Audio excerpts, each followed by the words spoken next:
Hello again, everybody. This is Dan Clouser, and welcome back to the Journey of My Mother's Son podcast. Today, I have Kathy Robinson on, who's an author, certified wellness coach, and founder of Athena Wellness, a company that helps busy professionals optimize their vitality and well-being. Thanks, Kathy, for being on the show. I'm really looking forward to the conversation. Same here, Dan. Thanks so much for having me. You bet. So, Kathy, just introduce yourself a little bit more than what I did in the bio to my listeners. Tell them a little bit about who Kathy Robinson is. Sure. Yeah. Born and bred in the New York City area. I'm a former executive who left corporate life at the height of her career because I found that I was feeling fitter in my 50s than I did in my 30s. And I wanted to explore what it would be like to be a wellness entrepreneur. So I created Athena Wellness. Athena, as you know, is a Greek goddess who signifies both strength and wisdom. And those are really two of the qualities that I try to help my clients see in themselves, right? Coaching is really just a mirror to help people see what others see in you. So I host the Athena Wellness podcast. I have written a book, as you mentioned, called the Athena Principles, and just got a new course up and running called From Type A to Type B, how to mindfully descend the corporate ladder and invite what's next. So there's a course element to what I do now too, and it's just been a blast. I love it. And I mean, you've got so much going on and such a, incredibly impressive bio. But when I was, on Podmatch seeking out new guests and stuff, there was one particular item in your bio that really caught my eye and was like, all right, this is somebody that I want to have on my show. And that's, there's a part in there that says she believes that a positive attitude is the accelerator that propels us through transformation. And I think that's something that so many people overlook, is how powerful a positive attitude is in really every aspect of our lives. So just if you can kind of expand on that statement there, and what was it that was kind of that aha moment for you that made you understand that, wow, thinking positively actually does affect other aspects of my life. Yeah. And, I came to that in quite a roundabout way. But as I reflect on it, I think, I believe positivity is a learned behavior, right? It's not just this idea of everything is going great. It's how we're approaching life.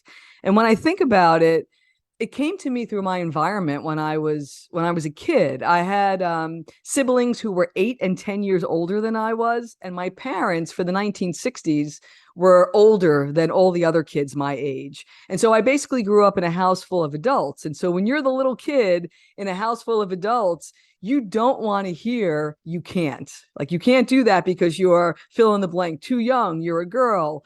And so I think it was kind of wired in me to thrive in that environment, to just try things and to do different things and to not see anything as a barrier. Now, I didn't realize that these were lessons in positivity until I got older, right? But also too, because when I was in kindergarten, my siblings were teenagers and out with their friends, I had a lot of time for myself to be able to figure out how to do things, how to experiment, how to create. I did a lot of reading. And so all of these things are kind of the building blocks of what I would call positivity, because positivity is more than just an attitude. It's your attitude plus your habits. And so these were kind of the building blocks.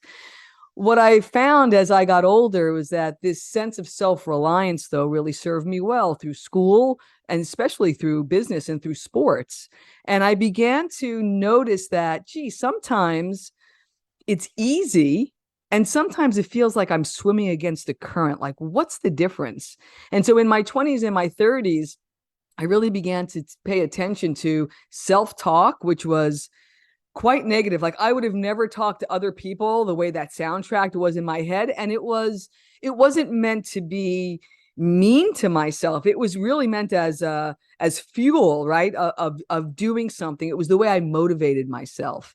And so once I started to kind of work with that voice in my head, I started to expand more and more and say, well, when are the times when I really feel successful versus the times when this is difficult? And I found that I was following these principles, which later became the Athena Principles. And one of them is growth mindset. And so that's kind of how I came to the work and this belief, and especially through my own experience, that when you do have this positive frame of mind, it really does help you further your goals and intentions. Yeah. And I love that. And, I think it's something that is slowly starting to kind of catch on a little bit. But it's still, say we still have some work to do in that concept for sure. Um, so with, and again, whether it's sports or business, just putting yourself in that positive mindset is so beneficial. And I think one of the things that people oftentimes confuse, with positive thinking and that sort of stuff isn't like, even when some like bad things still happen, that's part of life.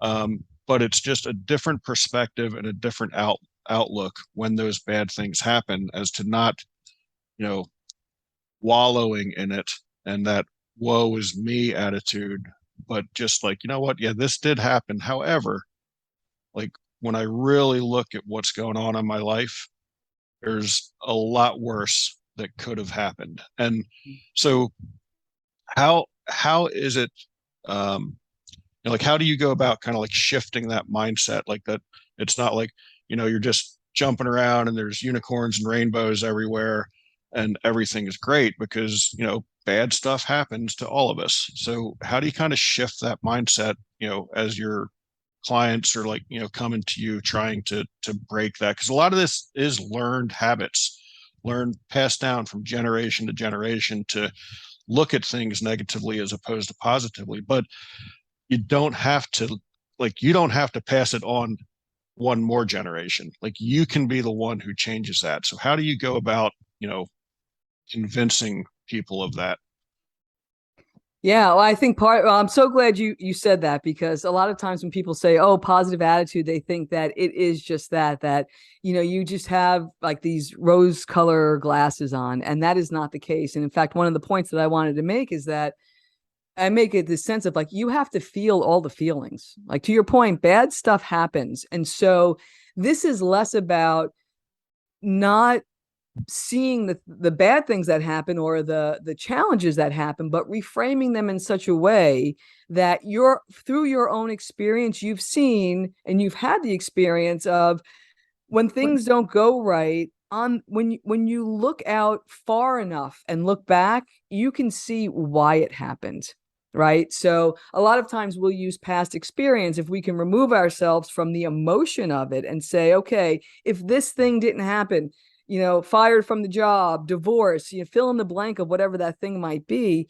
What's on the other side of a similar situation where it was so disruptive, but you were another person on the other side of that? One of the things that I like to talk about is to how do you feel these feelings without judgment? And there's this wonderful story of the Buddha, how he handled his shadow side by actually inviting it in. And so the legend or the story goes that under the Bodhi tree, and all of the ego was rearing itself up in this being called Mara. And what he did was when he saw this, he invited Mara to tea. So it's not pushing it away. When you're pushing something away, it's just going to rear up even more.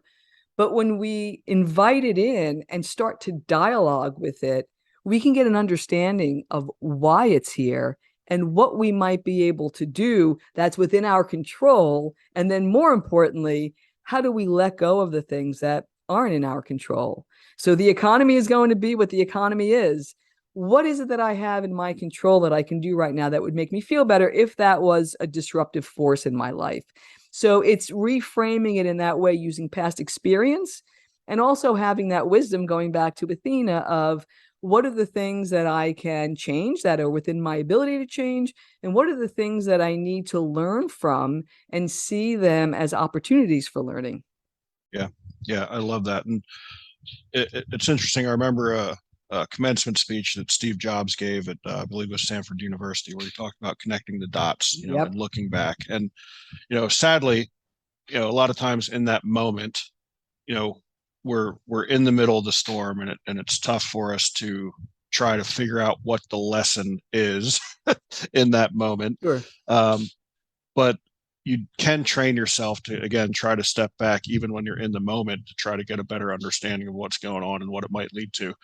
But it is interesting, you know, once you get through it and once you move forward, when you look back and connect the dots, like he talked about, like you can say, wow, if that wouldn't have happened, I wouldn't have made this decision that led me down this path I'm on today.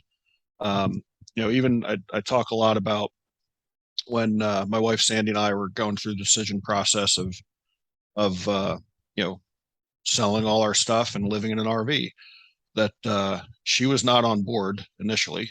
She thought I'd completely lost my mind. There were some doors in her career professionally that we were anticipating opening that were continually closing. And I remember she came home from work one day and she's like, all right, I'm in. Let's do it. Because another conversation with her supervisor led to another closed door. And it was like, this was just a sign. This was just a sign that this is right. The decision that, we need to make. And, another friend of mine, Jenny Finch, who's an Olympic softball player, was an Olympic softball player.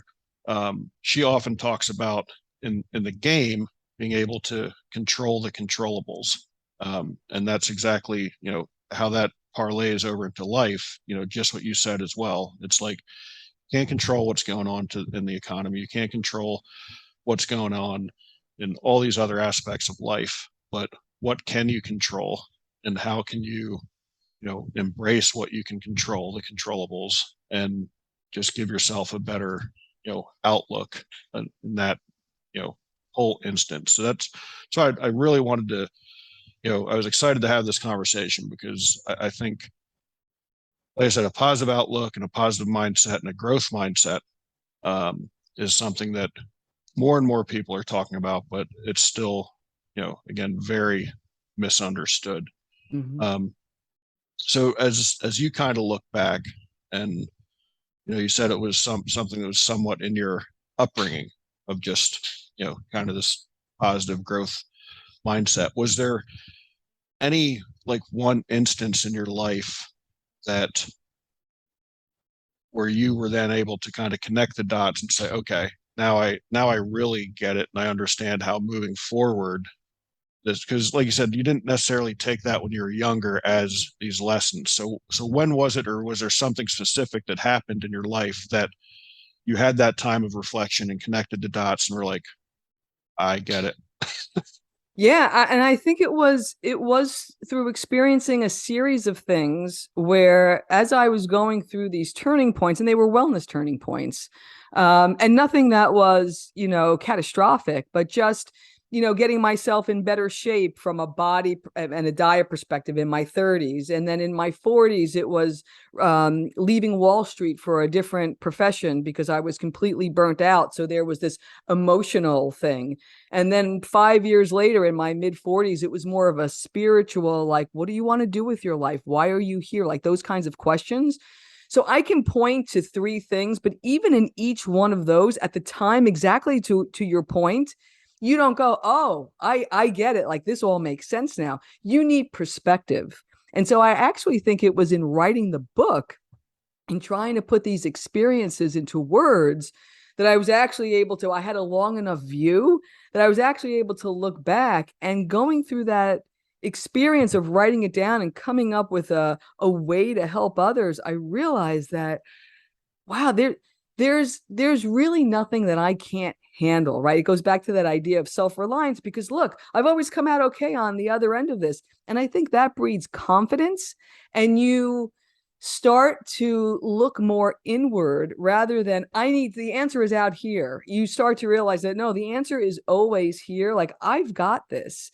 And you start to feel all the ways that the universe is actually conspiring in your favor. And then suddenly, instead of being in the current and swimming with it, you start to feel this support behind you. It's a hard thing to explain, but there really is this shift. The more work you do with this, it's not something that's magic. It's something that, because of your habits, because of your beliefs, because of your experiences collectively, you have a whole body of evidence of like, wow, look, this works. Like, this approach works. And when I was beating myself up, life was hard, and you start to enjoy life more. And so it starts to just feed on itself, and life, because I'm having more fun now than I ever have in my entire life. And it's not because I'm not in the corporate world anymore. I'm probably working harder than I was when I was getting a paycheck, but there's this sense of integration, might be the right word, of like, there's a sense of purpose, there's a sense of meaning, and you start to see these dots. You're not connecting the dots have always been connected. Your awareness expands in such a way that it's like, oh, this is all making sense now. And I think that's kind of the process that I went through. Yeah, yeah, I love that. I mean, did you find this is a similar but a little bit different topic as a fellow author? Did you find that the writing was, kind of therapeutic for you and kind of, cathartic at times as you're going through that and reflecting? I know, because I know for me, that's what I experience in writing. It really is almost like a therapy for me. Is it the same for you or something different? I think it was more like putting together a puzzle.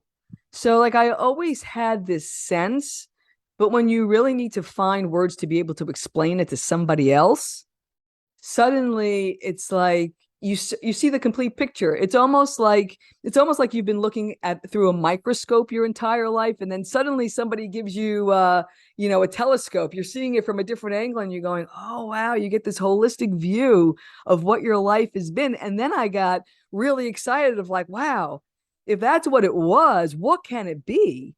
And I think that's a lot of the work that I do now. What I'm excited about is folks like me and my age and in our 50s that have some life experience. Like, what might we be able to do together, fueled with this sense of optimism and positivity? It's like the world kind of needs us, right? So in what way might we be able to harness this, doing our own things, but also doing it collectively with the intention of, there's things that might be useful for the world as we are going through whatever changes that we're going through, and they're big seismic ones. How might we be able to help that along? Yeah, yeah, and I love that, and it kind of leads to my next question. So you went through this, and at what point was it where you realized what you just said? Like, wait, I can help others through this. I can help others understand that there is more, that they can truly, you know, live life and experience life as opposed to just going through life. What was it that kind of was the catalyst behind that wanting to give back truly? Yeah, I see it more as being of service, and by that I mean, when people say they want to help, like, and I'm sure you've heard it as an author all the time. People, when you write a book, people say, "Oh, I've always wanted to write a book because I really think it can help people." It's like, maybe not, right? It's I'm come from the belief that I can't help anyone who's not ready to receive a message. All I can do is put a message out into the world. And that's what I mean by being of service. It's not up to me to change anybody's experience. It's up to me to be a positive force for anybody who might be ready to listen.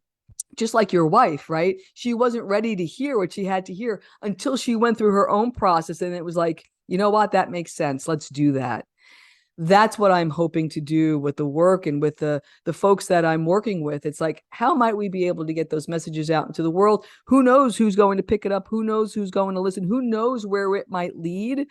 But it feels like it's a furthering of something, like we're helping to move something along. And what's interesting is that it's very it's hard to describe. It's like elusive. It's this elusive concept. So I can't say that it was this calling of like, oh, you're going to be a wellness coach, or you're going to be doing this kind of work and you're going to help people. That to me didn't feel right. It was, how can I call it cleaning my mirror, right? Because we're reflective of everybody. So how can I keep my mirror clean? So when it's time to be present with somebody, when it's time to be reflective for somebody, that it's pure, whatever's coming through, and I can be present, I can be that witness and watch that transformation happen in somebody else. Yeah, no, I love that, and Yeah, it's interesting, um, to kind of go through this process, and even with what I do, with books I've published and doing the podcast, um, my goals or aspirations of, this message is, again, just like the conversations I have on the show. It's very organic. So, I'm not chasing likes and follows, and yeah, that's great. That would be awesome that it builds, but it's really more about the work and about throwing it out there. And I've always been of the firm belief that if, one person listening to this conversation, if their life has changed, one person, then this podcast was a huge success. And Mm-hmm. if it's more than that, that's great. But that's not why I do it. It really Mm-hmm. is, like my subtitle says, many little people in many little places. And it's just, taking those little steps to, put things in motion and spread more positivity in the world, and get the message out that we can live, a different lifestyle. And I think, for you, I mean, when I really digest it and like, wow, what a change from Wall Street, which is probably the least holistic place on earth, to what you're doing now. I mean, so that's a huge change. I mean, you said you're probably overworked and stressed and burnout, like what got you to that point where it was like, wow, yeah, so by society standards, I'm very successful, but I don't want this anymore. Yeah. Well, you'll love this, Dan, because it was a road trip.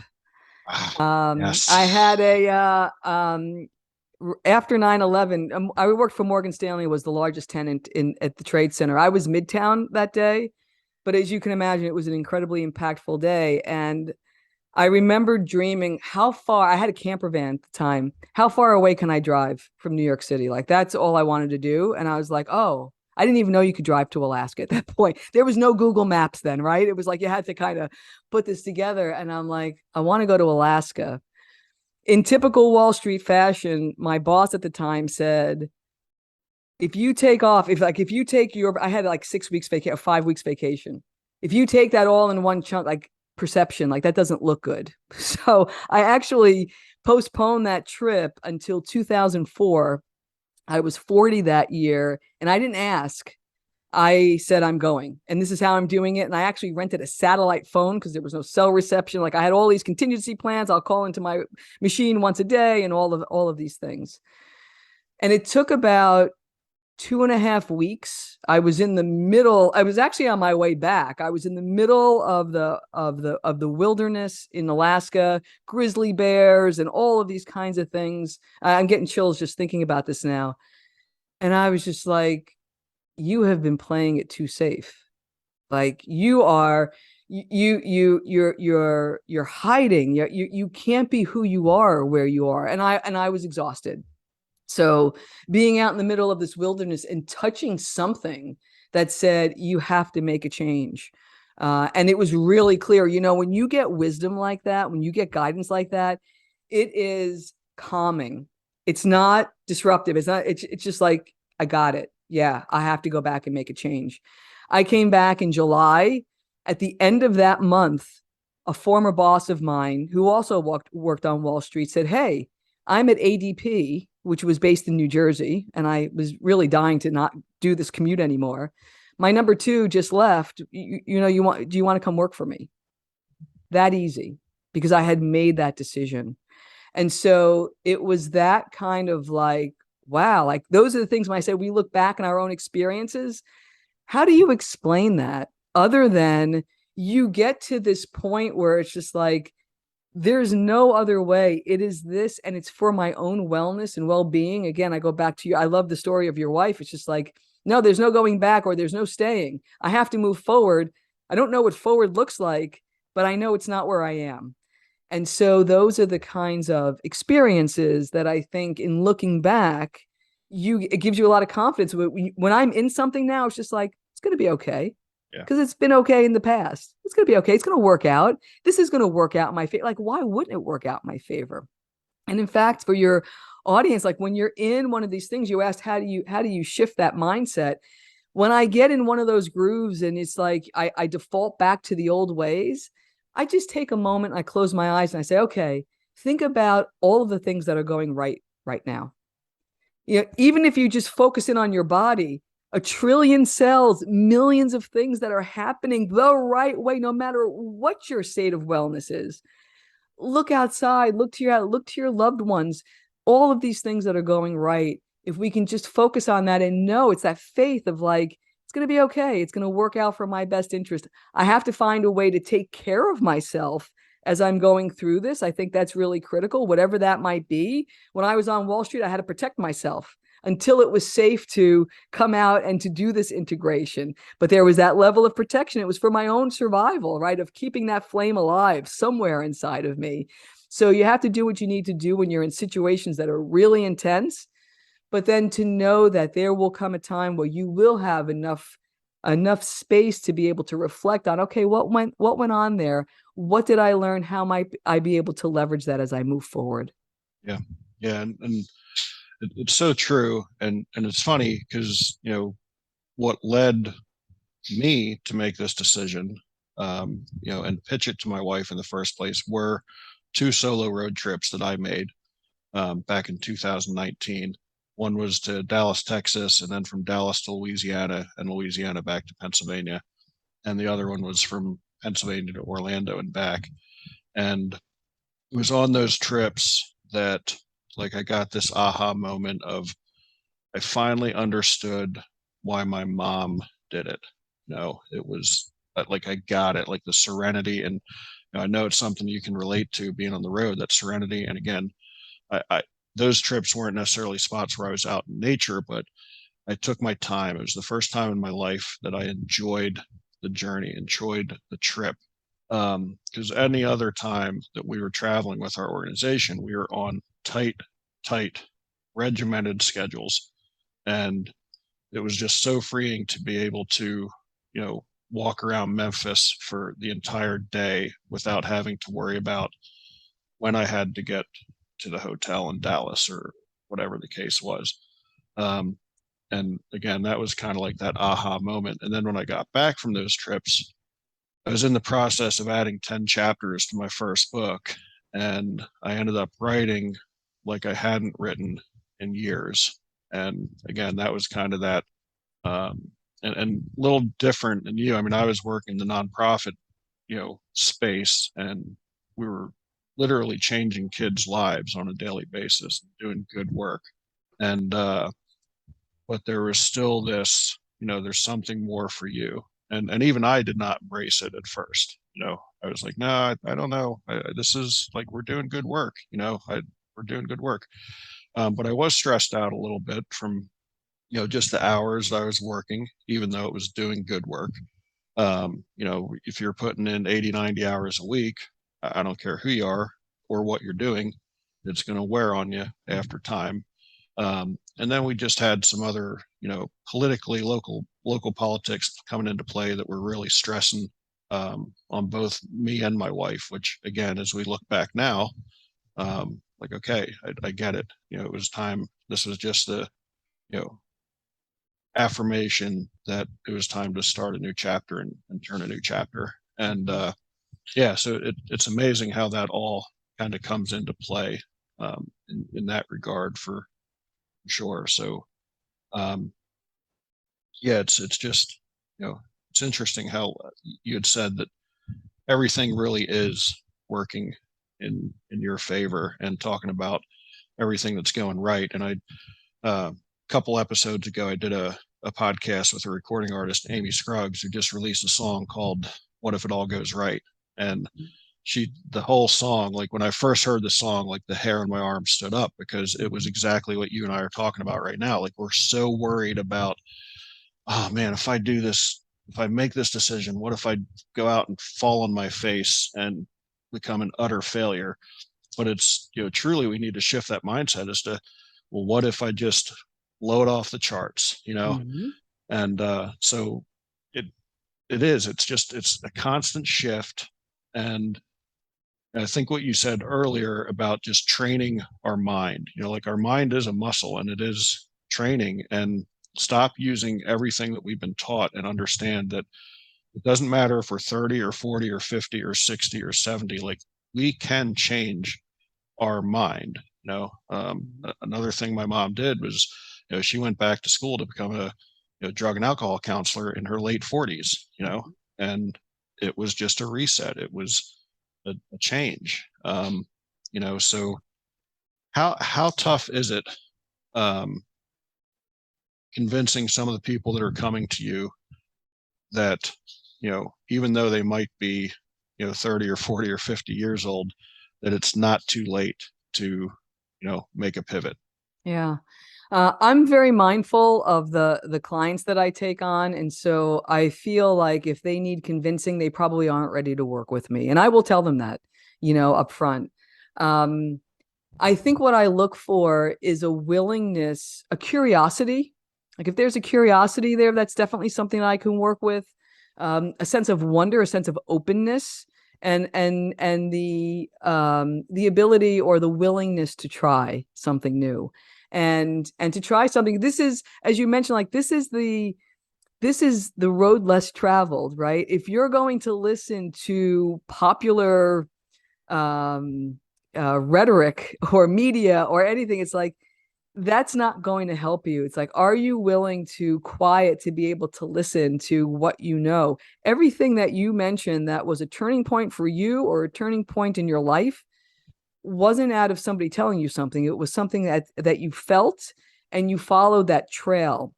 That's what I'm trying to help clients do. Like, what is it that you're really feeling? What is it that is out of alignment, and how might we be able to narrow that gap? And I think a really good um, indicator that you're on that right track is that sense of calm. This isn't frenetic work and trying all of these different things. This is deep work, and a lot of it has to do with stillness.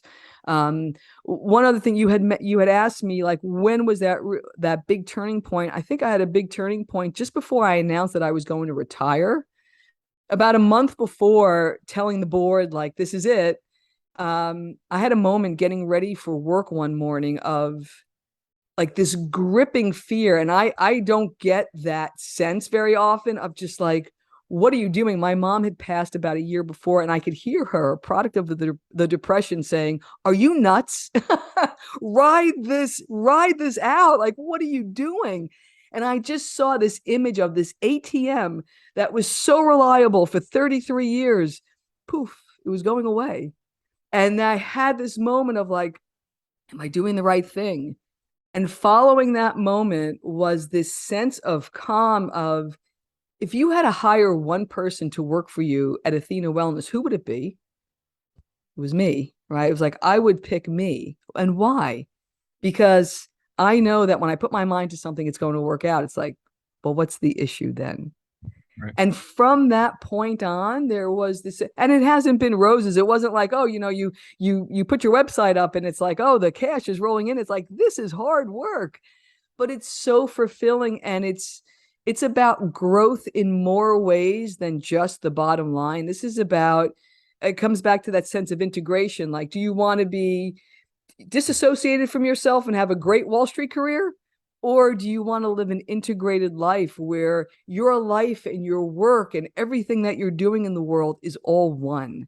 And that's what I wish for anybody that comes to work for me. That's their intention. If that's their goal, if they want that sense of integration in whatever it is that they want to do, that's the type of person that I want to work with.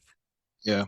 Yeah. And, interesting what you said about, if you've got to convince someone, then you're probably not going to, end up working with them. And it's, very similar to, again, what my mom did in the addiction space, is that you can't help an addict if an addict doesn't want to be helped. And, in a lot of ways, you're dealing with addicts as well, just Yeah. not necessarily addicted to alcohol or drugs or some sort of substance. They're addicted to work. They're addicted to keeping up with the Joneses. They're addicted to, again, living this crazy way of what society says we should live by just constantly consuming and consuming and consuming. Um, so in a way, you are an addictions counselor as well. Yeah, I agree with you. I agree with you 100%. Absolutely. Yeah. Yeah.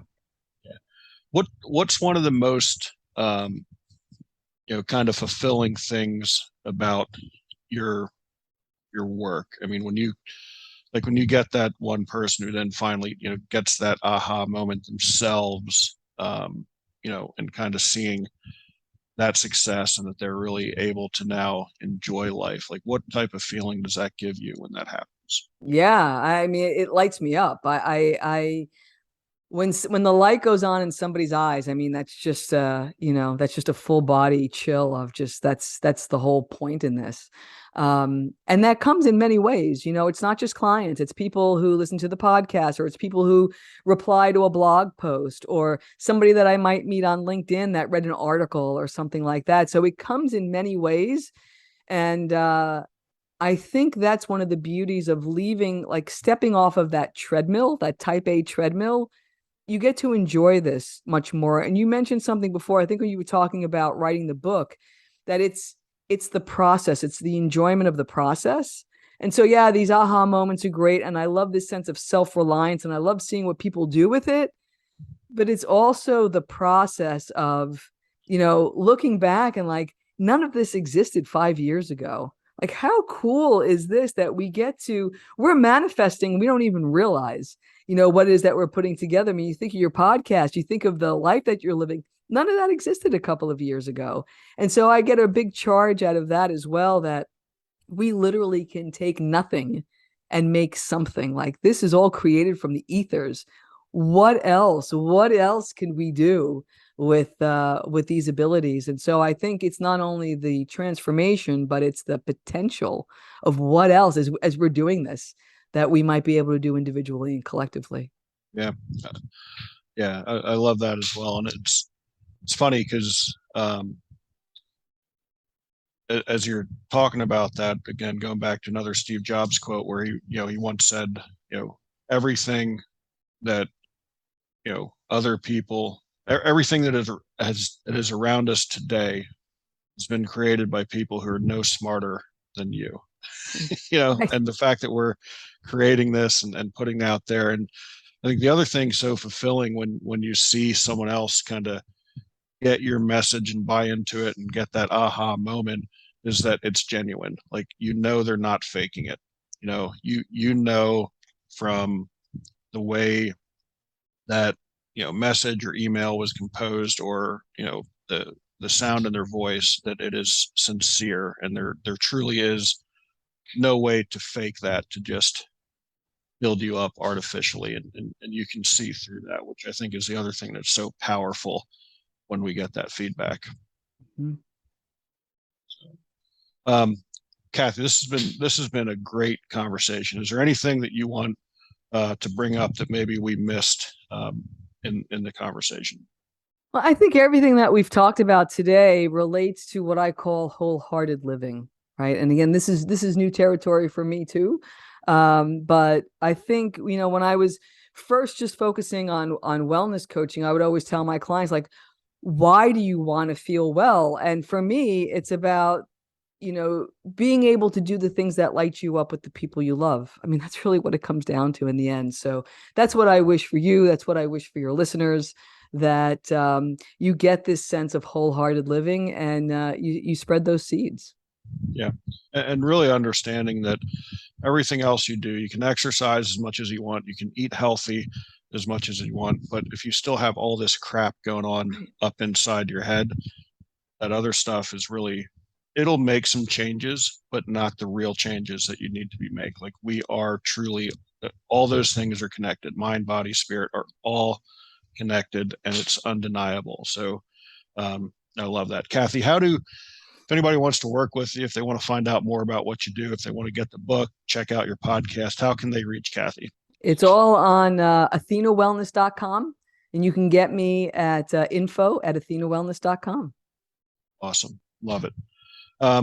So that brings us to our final question. As you know, the subtitle of the podcast is Many Little People in Many Little Places. And it's, comes from the opening lyrics of a song by Michael Franti called Gloria, which go, when many little people in many little places do many little things, then the whole world changes. So what's one of the little things that Kathy does to make the world a little bit better place? So I love this question. This is a kind of question that poet David Whyte calls a beautiful question. You can walk with it, which I have been. It's not an easy question to answer. You can walk, you can talk about it. And so I think the simple answer is, and this is a practice that I do every day, I set an intention that every person I encounter, whether through virtually or in person or in relationship, that once we're done with our connection, that they will feel uplifted. Like that's the intent. I don't always succeed, but that's the intention that I set. But I wanted to look at that a little deeper. And it's like, why is that important? Like, what is it that drives that? And I realized that it's about keeping myself well in mind, body, and spirit so I can be present. Like this is really about presence. And so I truly believe in reflecting on this, that the way to be of service in the world, as we've been talking about, is really through one heart at a time. And that's my little way of trying to do that. Yeah, I love that. And I love one heart at a time. Like that is really what it's all about. One heart at a time. So that is a beautiful answer. And I thank you for that. Folks out there listening, be sure to check out my other podcasts and blogs at journeymymotherson.com or danclouser.com. Both go to the same website, as you know. Be sure to hop on over to Amazon, pick up a copy of my latest book, The Journey of My Mother's Son, Volume 1. Kathy, again, I really appreciate you taking the time. I loved having this conversation. Same here. Thank you so much, Dan, and thank you for the work that you do. Thank you. You bet.